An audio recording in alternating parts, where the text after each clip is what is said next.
नमस्कार साथियों, I hope आप सभी लोग अच्छे होंगे और अपने यूपी पुलिस की रनिंग काफ़ी अच्छे से कर रहे होंगे क्योंकि बहुत ही कम समय बचा हुआ है हमारे पास। देखते देखते एक एक दिन हमारा कमी होता जा रहा है। तो दोस्तों, रनिंग के साथ साथ हमें और भी कुछ बारीकियों पे ध्यान देना है।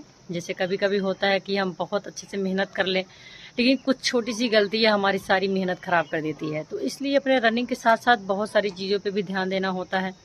खासकर जैसे बहुत सारे बच्चों का सवाल ये है कि क्या मैं घड़ी लगा के जा सकता हूँ या फिर मेरा चक्कर कैसे याद रहेगा। तो बहुत सारी चीज़ें हैं, तो इसके पहले भी मैंने वीडियो में बताया है और इस वीडियो में भी यही बताना चाहेंगे कि देखो, चक्कर याद करने का कई तरीका होता है। पहली चीज़ तो मान लो आपका कॉमन सेंस उस टाइम कितना काम कर रहा है, क्या आप ध्यान दे पा रहे हैं।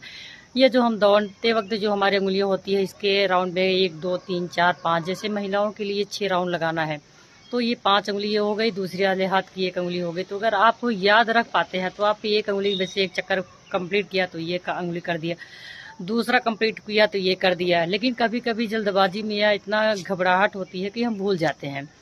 तो कभी कभी बहुत सारे बच्चे हैं जैसे कड़ उठा के ले लेते हैं, 5 या 6 कड़ ले लिए और जैसे एक राउंड कंप्लीट किया, कड़ उठा के फेंक दिए। लेकिन इसमें भी रिस्क होता है, मान लो जल्दबाजी में दौड़ते दौड़ते आपके हाथ से कड़ गिर गया या छूट गया तो आपको लगेगा कि मैंने कंप्लीट कर लिया, लेकिन हो सकता है कि ना कंप्लीट हो।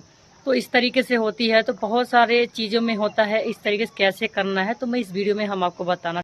तो सबका अलग अलग अपना अपना अनुभव होता है। तो हमने अब जब अपना रनिंग कंप्लीट किया था तो मैंने तो भैया 6 ठो रबड़ ले लिया था, छोटी छोटी, जैसे 5 ये उंगलियों में और एक दूसरी उंगली में 6 रबड़ लगा लिया था। जैसे ही मेरा एक राउंड कंप्लीट होता था, मैं अपना एक रबड़ निकाल के फेंक देती थी। तो इस तरीके से ये बहुत अच्छा ऑप्शन है क्योंकि ये आपके मर्जी से बगैर ये निकलेगा नहीं। जब तक आप निकालोगे नहीं तब तक ये अपने आप से नहीं निकलेगा। तो अगर ज़्यादातर अगर पॉसिबल हो सके तो छोटी छोटी जो रबड़ होती है नॉर्मल सी, ऐसा नहीं बहुत ज़्यादा टाइट हो, नॉर्मल सी रबड़ ले सकते हैं आप 5 उंगलियों में इसमें, और एक दूसरे वाले हाथ की उंगली में आप लगा सकते हैं।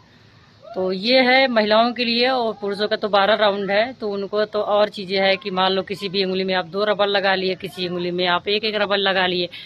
तो इस तरीके से आप रबड़ लगा करके भी अपने चक्कर को याद कर सकते हैं। और भी कोई और अच्छा तरीका अगर आपके पास हो तो आप उससे भी अपने चक्कर को याद रख सकते हैं।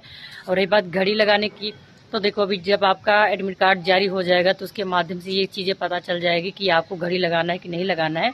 वैसे वहाँ पे जो कार्यकर्ता होते हैं, जो स्टाफ होते हैं, जिनकी ड्यूटी लगी हुई होती है आपके रनिंग टाइम पे, तो वो आपको बताते रहते हैं कि आपका कितना चक्कर कंप्लीट हुआ, आपका कितना टाइमिंग है, कितने टाइमिंग आपको कंप्लीट करना है, तो बताते रहते हैं।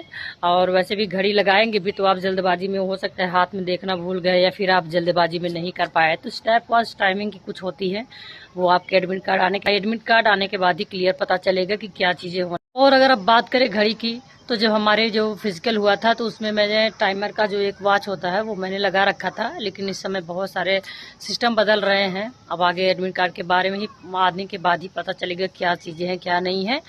तो ये हो गया आपका घड़ी और आपको चक्कर कैसे याद रखना है। और दूसरी चीज ये ध्यान देना है कि जब अगर आप अपने पैरों में जब भी चिप बांध रहे हैं तो उस चीज पे जरूर ध्यान देना है कि आपका चिप सही है कि नहीं है। वैसे सारी चीजें व्यवस्था अच्छे से की जा रही है कि किसी कैंडिडेट को किसी तरीके से कोई दिक्कत ना हो, किसी भी चिप में कोई दिक्कत ना हो। लेकिन सब टेक्निकल चीजें हैं, टेक्नोलॉजी की वजह से भी कोई दिक्कत अगर हो गई तो, इंसान तो है नहीं, वो भी मशीनी है। मान लो मशीनी में भी किसी तरीके से का खराबी हो गई, कोई दिक्कत हो गई तो आपका भविष्य खराब हो सकता है ना। इसलिए आप चिप लगाने के बाद ये क्लियर कर लीजिए कि वो काम कर रहा है कि नहीं कर रहा है, क्या हम उस पर दौड़ रहे हैं, रनिंग कर रहे हैं तो चक्कर सब कुछ काउंटिंग हो रहा है कि नहीं। ये चीजें क्लियर करने के बाद ही आप अपनी रनिंग स्टार्ट करिएगा। और ये चीजें ध्यान देना है कि जहां आप जब रनिंग करने लगेंगे तो उस पर जो एक मैट बिछा हुआ होता है, जब तक आपका चिप, आपका पैर उस मैट पे नहीं पड़ेगा तब तक आपका टाइमिंग भी नहीं काउंट होगा, ना तो आपका चक्कर काउंट होगा।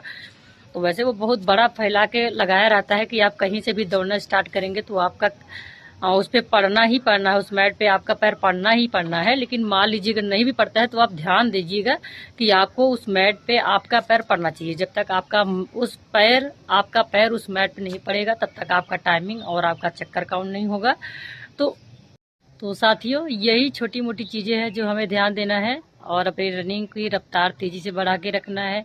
घबराना बिल्कुल नहीं है। अगर हमारा रनिंग टाइमिंग पे नहीं आ रहा है तो बिल्कुल परेशान होने की जरूरत नहीं है। अपने आप को ध्यान से रखिए क्योंकि इस समय आपको स्वस्थ और फिट रखना बहुत जरूरी है। अगर आप स्वस्थ रहेंगे, फिट रहेंगे, तभी आप वहाँ रनिंग के लिए जा सकते हैं और तभी आप रनिंग निकाल सकते हैं। तो ये सब चीज़ों पे ध्यान देना है कि आपको चिप लगाते टाइम ध्यान देना है कि आपका चिप सही है कि नहीं सही है, आपको घड़ी लगा के जाना है कि नहीं जाना है। और आपको चक्कर कैसे याद रखना है। तो यही सब सारी चीजें हैं। तो दोस्तों, जब हम लोग रनिंग कर रहे थे तो हमारे साथ इतना कोई अच्छे से हम लोग को बताने वाला नहीं होता था, बस हम लोग दूसरे को देख देख करके किसी तरीके से सेंटर पर पहुंचने के बाद करते थे। लेकिन आप लोग के लिए सबसे अच्छी बात ये है कि हर कोई आपको बताने वाला है, क्योंकि हम लोग जिस दौर से गुजरे हुए हैं, हम लोग उस दौर का, उस अनुभव का आपके साथ शेयर कर रहे हैं, ताकि आप लोगों के साथ कोई ऐसी समस्या ना हो। और सेंटर पर जाने से पहले पानी वगैरह अपने पास जरूर रखें, ताकि वहां पे जाने के बाद आपकी दिक्कत ना हो। मान लो आपके सेंटर से दुकान दूर हो, तो आप कैसे पानी वानी व्यवस्था कर सकते हैं। तो इसलिए और अपने आप को सेफ रखना बहुत जरूरी है, और सेफ्टी के साथ अपनी रनिंग करते रहिए। और कोशिश करिए कि अपने आप को ध्यान रखना, अच्छे डाइट लीजिए, अपना पैर सिकाई करते रहिए। यही सब चीजें करनी है, बस आप अच्छे से तैयारी करते रहिए। बस नई वीडियो के साथ फिर से आएंगे, तब तक के लिए नमस्कार, जय हिंद, ऑल द बेस्ट।